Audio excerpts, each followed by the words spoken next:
Supreme কোর্টের জামিনের নির্দেশ দেওয়ার পরেই পার্থ চট্টোপাধ্যায় সহ বাকিদের বিরুদ্ধে চার্জ গঠনের প্রক্রিয়া শুরু করতে চলেছে নিম্ন আদালত।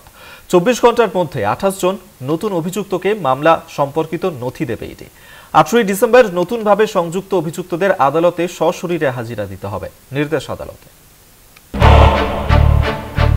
2 বছরেরও বেশি সময় ধরে জেলবন্দি, একাধিকবার ইডি ও সিবিআই এর মামলায় শুনানি, জামিনের আবেদন খারিজ হওয়ার পর গত শুক্রবার সুপ্রিম কোর্টে কিছুটা হলেও স্বস্তি পেয়েছেন পার্থ চট্টোপাধ্যায়।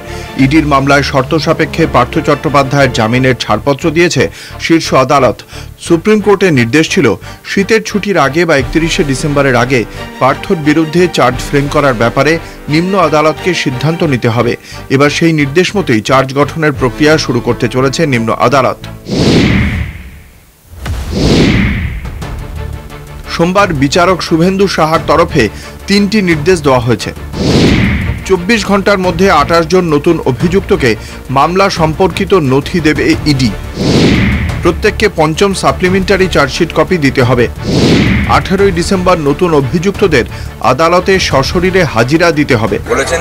আরইউডি মানে যেটা রিলায়েবল ডকুমেন্টস, আর এছাড়া এখন সুপ্রিম কোর্টের ডাইরেকশন আছে সব কেসে, এটা ইন জেনারেল ডাইরেকশন ক্রিমিনাল সব কেসে, যেগুলো তুমি রিলাই করছো না সেগুলোরও একটা লিস্ট দিতে হবে। কারণ পরবর্তীকালে দেখা যায় যে অনেক ইম্পর্টেন্ট ডকুমেন্ট যেগুলো হয়তো অ্যাকিউজের ফেভারে যেত সেগুলোকে উইথহেল করা হয়েছে, তো সেই জন্য সবই দিয়ে দিতে বলেছে। কোর্ট যে ব্যস্ততা দ্রুততার সঙ্গে যাচ্ছেন তাতে মনে হচ্ছে খুব শীঘ্রই চার্জ ফ্রেমের দিকে এগোবে। শুক্রবার এই মামলায় সুপ্রিম কোর্টের নির্দেশ ছিল আদালতে শীতের ছুটির আগে বা 31শে ডিসেম্বরের আগে পার্থর বিরুদ্ধে চার্জ ফ্রেম করার ব্যাপারে নিম্ন আদালতকে সিদ্ধান্ত নিতে হবে।